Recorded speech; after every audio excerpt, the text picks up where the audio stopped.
there's planets where life forms could have developed in a much more stable environment where they don't get hit by asteroids, and they get to not just like where we are, which is like 1 million years of evolution from the lower primates, but like 300 million years. Like, what if they just stay alive and they just continue to advance to the point where they're literally like gods?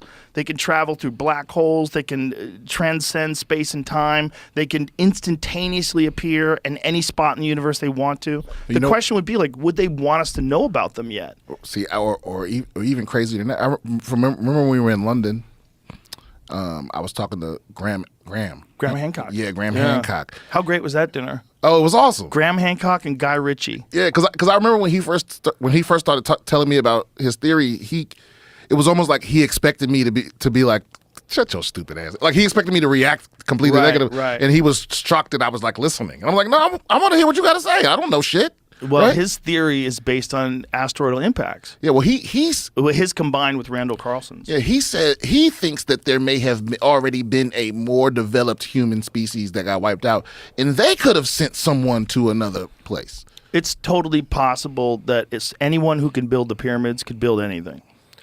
If you can make that, we would struggle to make the pyramids today. And I know people love to say, "Oh, human beings could do it." Sure, we could do it. But you have to realize there's 2,300,000 stones in the Great Pyramid of Egypt. And some of them are cut from a quarry that's hundreds of miles away. And these are massive, massive stones that were cut with such precision that in many cases when you're inside the pyramids before, like on the outside, everything's fucked up because it used to be covered in limestone. But people looted it and they broke off the limestone. They built cities with it and shit. Okay. Horrible. They built a lot of like Cairo, apparently, the early days. The people stole limestone from the Great Pyramids. That's how goofy people are. So that's all rough and fucked up on the outside, but it didn't used to be like that. It used to be flat and smooth, to the point where it was probably polished and reflective. Like, they don't know exactly what it looked like, but they know that the precision inside, in some of the areas, like where you look at the stones, you can't even get a razor blade in between those rocks. And these are massive stones. And the amount of calculations that are involved and the amount of precision that has to be involved. And to take this design where you're stacking stones on, you can't have any errors when you get to the top. You have so many stones, a millimeter here, a millimeter there. You get to the top, you're all fucked up. But do you think that Neil's skepticism comes from, because the other side of it is the speed of light, because that's the big, huge barrier, right? Is it's like for us to be visited by an alien species, they would have had to have figured out a way to get around that, either to go faster than the speed of light, or to have some kind of workaround, like warp bubbles or whatever the fuck that we. I think that's more likely it. Yeah, because I think the way we're thinking about it is very archaic. The fire comes out the back. I think we're thinking about it like a catapult. Like back when they had a catapult, like, this is the shit, bro. I got the new catapult. It's like the Staccato 390 catapult with the fucking cut the ropes and that fucking rock goes flying. That was as good as anybody. No one ever thought like missiles would come out of jets. You have a hypersonic jet, it's shooting fucking missiles. Well, that's the thing. You talk to futurists and they're always wrong. Yeah, you can't be right. You have rough estimates and guesses. Like, talk about futurists in the 20s. Oh, yeah. Didn't picture airplanes. They thought everyone would have a blimp. Like, everyone will have a personal blimp. That's what they thought. Dude, I had a dream about that once. I had a dream, a world, I can't remember, it was 1,000 or 1,000,000 Nikola Teslas. I'm like, think about what that guy was able to create and the ideas that he came up with by himself. And imagine if there was 1,000,000 of those guys. 1,000,000 Nikola Teslas. 1,000,000 insane geniuses that create transcendent technology that we enjoy today.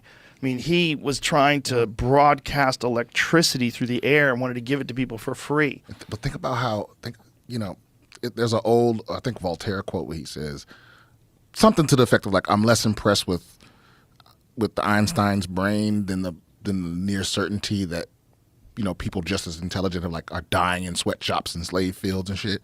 It's like, imagine if, because all the geniuses we got, it was luck of the draw, that like we got Nikola Tesla at the right time with the right family, with the right money, with the right education. Or like Sir Isaac Newton, he was born a rich kid. If he had been born a serf, You know, we be 100 years behind on. You know, That's probably totally true what you're saying. so I want to go. Like if I ever had like Elon money, like fuck you money, I would start a foundation that went around the world trying to find those fucking kids. Like go pull the smartest How about better motherfucker. yet, create them. Figure out a way shit, with figure CRISPR. out not just that, but also with education. I mean, a lot of it is access to things. It's the things like if you read like Malcolm Gladwell's The Outliers. One of the things that he'll talk about with like certain incredible success stories, it's like the access that they had to all these different things that could help them. Yeah. Like Bill Gates, like he had access to the computers at the university when he was a kid and learned how to code like very early on. Yeah, that's why he was involved in it super early on. I hate all these motherfuckers that act like, you know, all of these tech people try to act like, oh, we started in the garage. It's like, and they fail to mention like that garage was attached to a mansion. You know, it's like, yeah, but it's still impressive. It's impressive to If you think of like what Apple is, that it actually did start in a garage. Like Amazon, you ever seen the desk that Jeff Bezos used to have? Oh yeah, and he had it on he had Amazon written on like white paper. Yeah, it was like a one of them vinyl signs. But yeah, but you know what? His parents still loaned him like $250,000. You know, it's like That's true. So it's like, Is that true? Yeah, $250,000? I don't know exactly how much it was, but it was over that. It was that